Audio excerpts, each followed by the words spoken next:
Hey everyone, welcome to my book gift guide, which is the final third gift guide this year, 2023. I already have a watercolor gift guide and colored pencils gift guides available on my channel if you haven't seen them yet. There are loads of gift ideas for watercolor lovers and pencil lovers. So today, let's focus on books. Also, you will notice in this gift guide I am not in front of the camera. The reason being is that we have perfect light, which I don't want to risk losing, so I thought I better just jump into it straight away. Originally, I thought to feature just those books that I haven't featured in my previous gift guides. However, having looked into my older gift guides, I realized I'd like to put all of my all-time favorite coffee table books that are visually incredibly fascinating and beautiful to look at into this kind of like an updated book gift guide. So we're going to have some books that you may have seen book reviews for already, but they weren't featured before for gift guides. There also will be a few other books that I had for a while but never shared here on my YouTube channel, as well as some books that have appeared before in the gift guides, but only a few, and you will see all of my favorite books in one place today. So let's start with the first book, The Scentual Garden. This is the latest book that I have mentioned and featured on my channel, and there is a book review, and I believe there is a book review for each of the books, so I'll try to my best ability to link all those book reviews down in the description if I get the time. Otherwise, I will just add a book playlist at the end of the video, and you will find all 80 plus books that I have reviewed on this channel over the years. So let's start with The Scentual Garden, Exploring the World of Botanical Fragrance by Druse, Botanical Photographs by Ellen Hoverkamp. In fact, there are photographs both from Druse, I think his garden mainly, and then Ellen Hoverkamp. She has a very specific style of photographing botanicals, and that is by using a scanner. So she lays out her botanicals. They're mostly on dark background, which is super striking and really beautiful and unique. And then also some of them, as you just saw, are also like on different backgrounds, but predominantly we have a black background. So just to show you those pictures, they're very striking, very structured. I wouldn't say bouquets, but an arrangement of flowers, which is great to take inspiration from, but also just to adore how the flowers grow, how the flowers are presented. And there is loads of different flowers and loads of big photography. As you can see, a lot of full pages, and generally there is enough text to go by, but also a lot of photography. So you don't get, I don't think you get a page here which is just text based. There is always beautiful floral photography to look at. Next two books are by Rosie Sunders. I have Roses and I have The Flowers. Let's start with The Flowers first. So she's a watercolor botanical artist, and she's renowned for painting in a very big scales. Her paintings are huge. This tulip in reality is probably 1.5 meters in diameter. So she's able to go into all these details. You probably wouldn't be able to appreciate so much within a small illustration or painting, because she has all that space to work in. She will take you into the closest areas possible and give you a stunning visual impact. Loads of stunning, beautiful paintings. And I like the fact that there's often a spread, which you can see this book already is quite big. These flowers have been minimized because in actual fact they are a lot bigger, but still you get to see this beautiful arrangement of leaves and detail and color blending. So a beautiful, fantastic book to gift someone who loves flowers.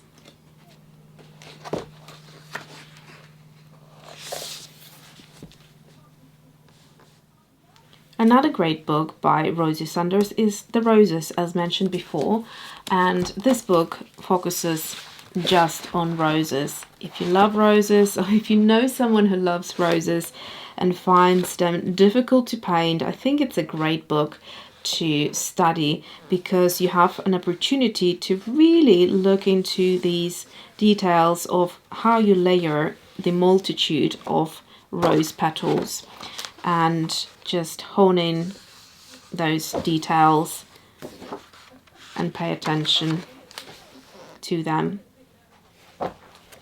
This book has a bit more of a sketchbook feel. I think there's some kind of handwritten notes here, and sometimes the light sketches as well, which is a good kind of representation of how artists work.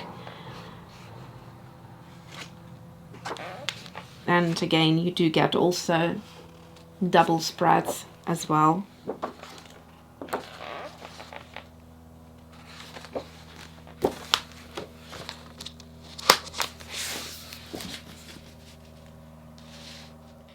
So this is a Kew Botanical Gardens book, and Royal Kew Gardens are a place to be seen if you ever visit London and you are into gardens, botanicals, flowers, plants, all that beautiful part of the nature.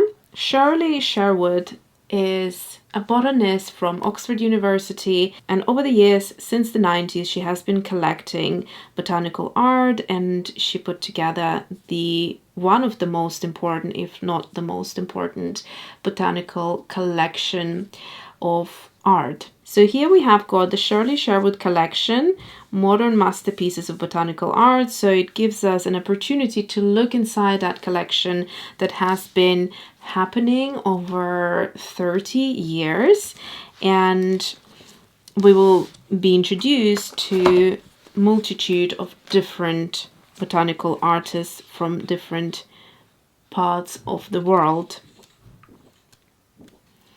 And it's such a good way to be introduced to different botanical styles, because you will see some that are made with more traditional medium like watercolor. I also like the fact that it is divided by countries, so that you could easily find someone, you know, from your own country, for example, if you are curious about it, or from a country that you're just in general interested about. So this is a great way to be just looking through a huge number that has been selected by Shirley. And look who we have here, Rosie Sunders, of course.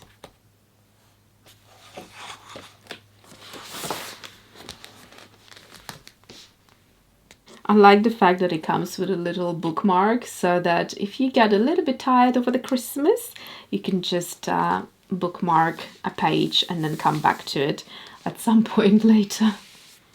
Next book is another heavy load, but it is again one of the top books that I own, and it's called Plant, Exploring the Botanical World, and it is just absolutely heavy but super beautiful.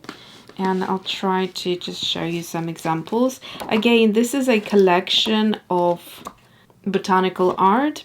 This one here has more variety, so it really does go into digital art as well as super old botanical paintings and more modern style. So you do get here, I'd say, a more variety than from the book that I showed you before.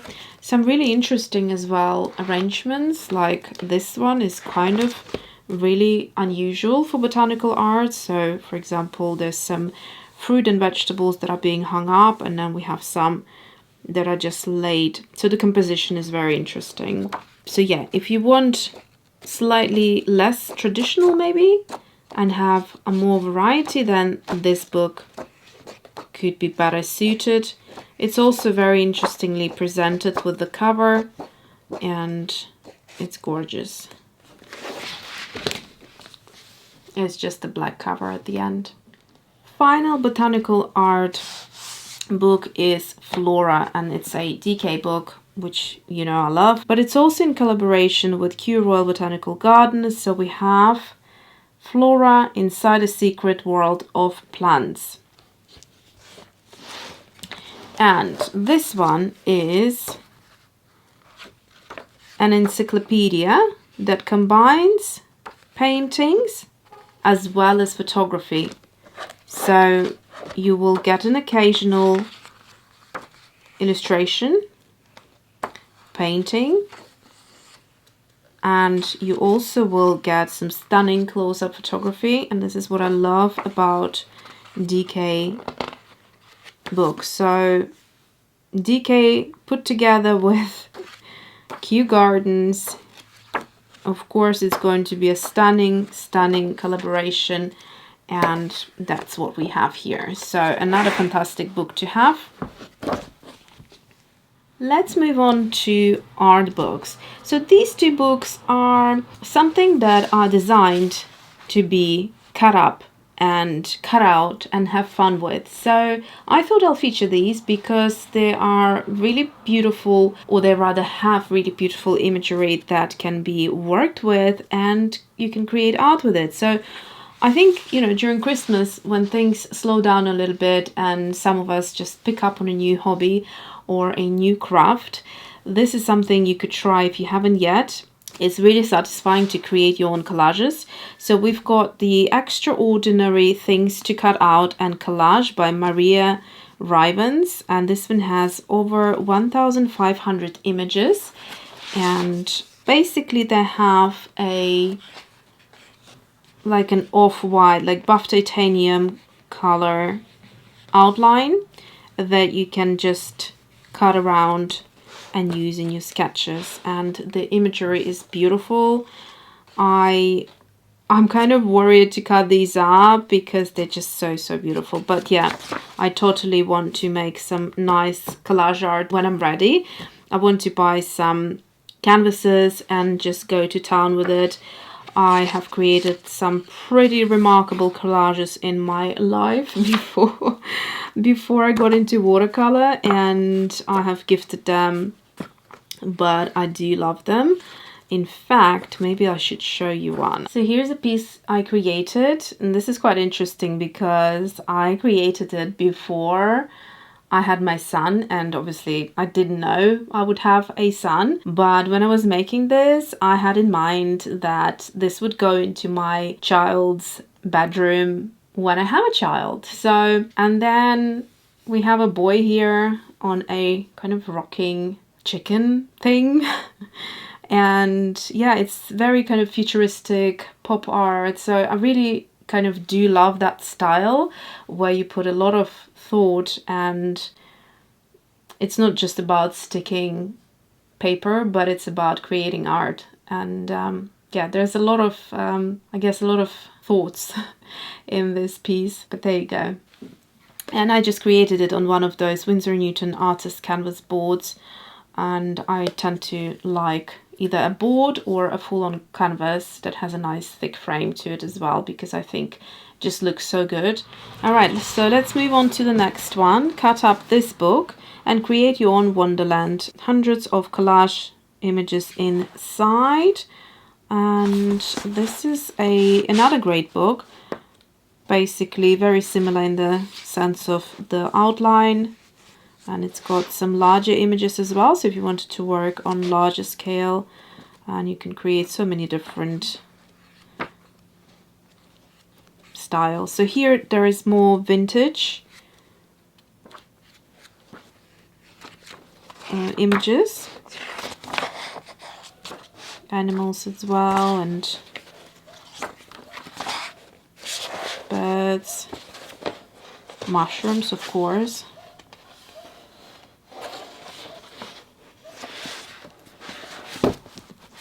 So this is the back of them.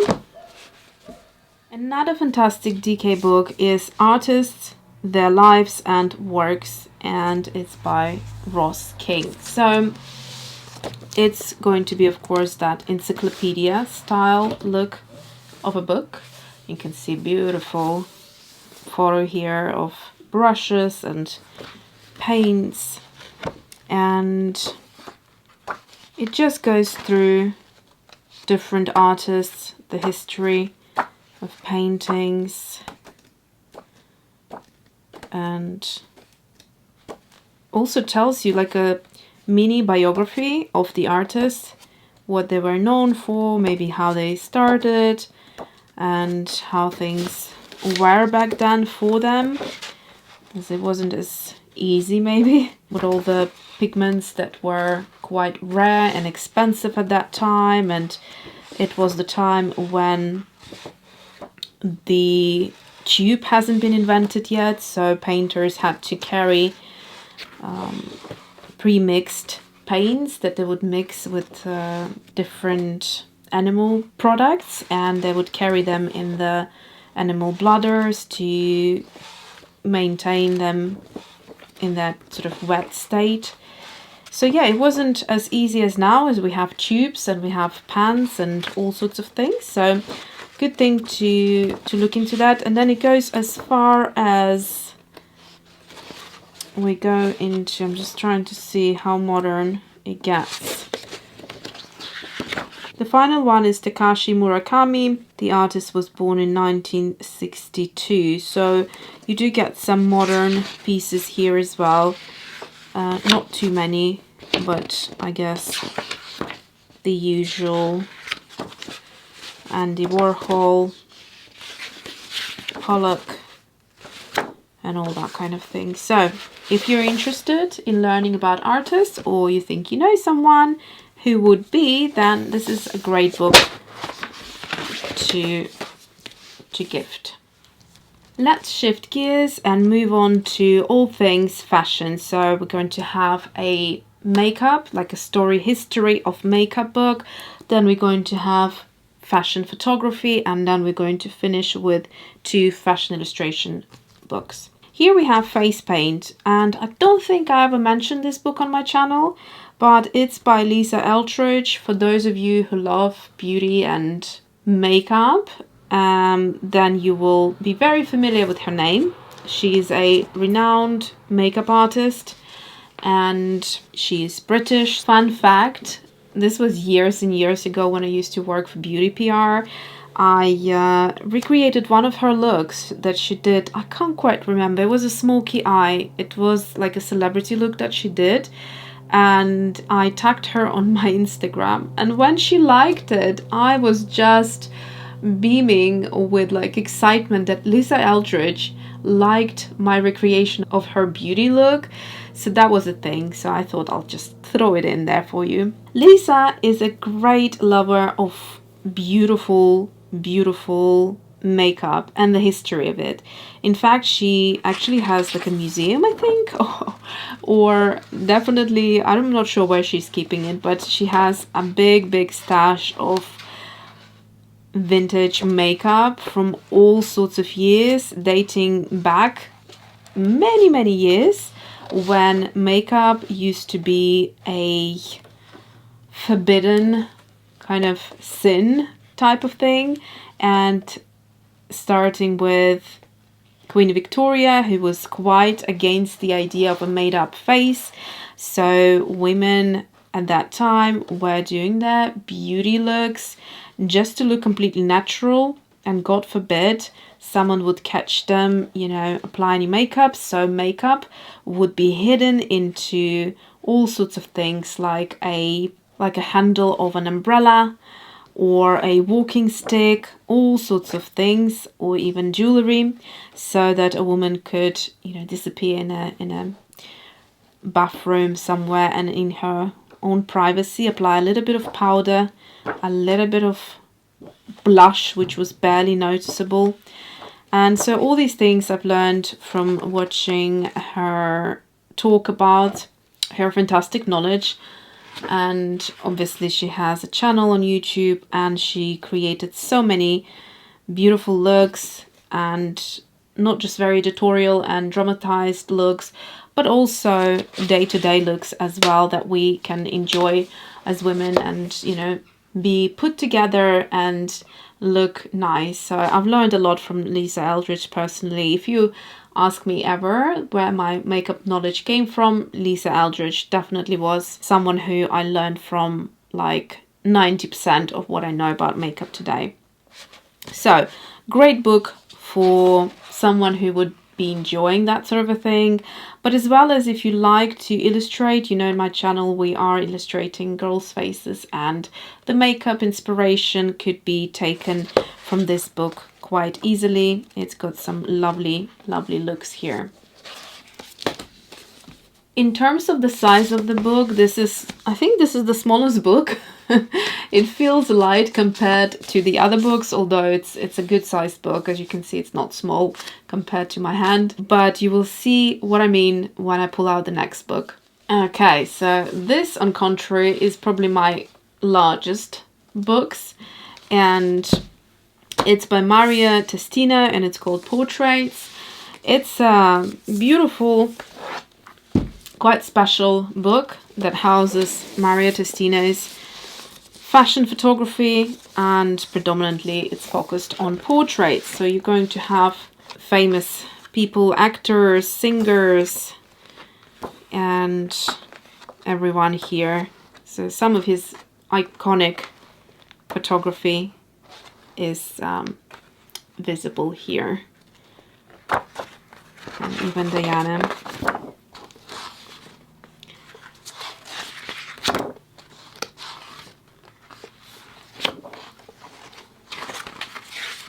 I'm a huge fan of Diana, just absolutely love her.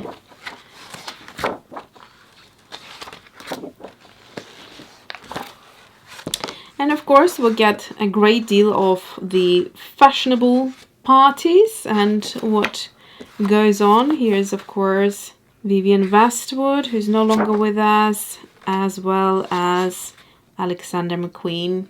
Another fact is, when I learned McQueen was no longer with us on that day when it came out in the news, my office was not too far from where his flat was in Marylebone. So here we have almost unrecognizable Donatella. So quite iconic, as you can see. Another great book by Maria Testina is Let Me In, and this is more of just general photography and behind the scenes of the famous, rich and famous.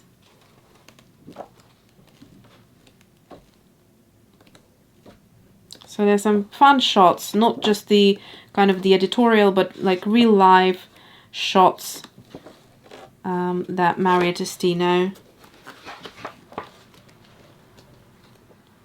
would take of different people. Almost kind of like looking at people when they're not aware that you're looking at them. Which I believe, by the way, sometimes makes the best photography. So yeah, and those moments when you're not actually posing, then it just is a different ball game, really. Did I already say that? Well, I guess I mean it. So there we go. We have 2 books to go, so I hope you're still with me. We have got New Icons of Fashion Illustrations by Toni Glenville. So this is a collection of different illustrators, and as far as illustration books come, there aren't that many wow books, but this one definitely is. So it's got a wide range of different styles, from digital art to watercolor, mixed media, etc. And what I like about fashion illustrations these days, it doesn't have to be the old stick figure with the garment, of the runway. It can be something quite abstract and you can just play with it. These are just pencil, but really, really cool illustrations. Quite realistic. I like these sort of sketchier styles as well. I should go back to my fashion illustrations. I used to do quite a few of them. And doing a little flip through for you today here is giving me some pretty good inspiration. So you never know, during Christmas I might be scribbling some fashion illustrations in my sketchbooks. Here is the list of all the artists that have been featured in this book. So finally we have got second edition fashion drawing, illustration techniques for fashion designers. So this book can be used by professionals as well as non-professionals. And again, that has different artists in mind and features different illustration styles, but also it teaches you how to illustrate garments and certain pleats and how to make the fabric appear on paper to look like the fabric that will be in the actual garment. Sorry, this book is super heavy, so if you wanted to learn how to draw, you can see here, then there is a lot to learn from. Proportions of the face, proportions of the body. It covers men, women, children,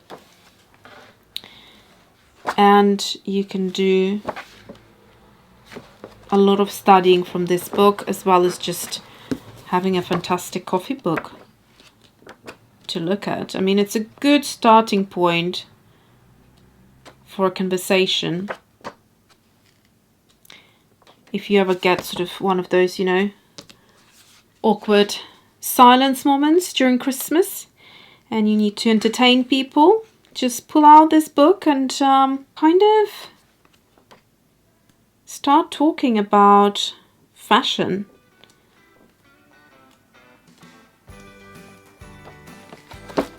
When I start talking about fashion, there is no way of having a short conversation about it, so that would be that. Okay, so this was the last book. I hope you enjoyed all of my book suggestions today. I am feeling a little bit dry in my throat. I'm going to go now and try to edit everything to have the video ready for you today.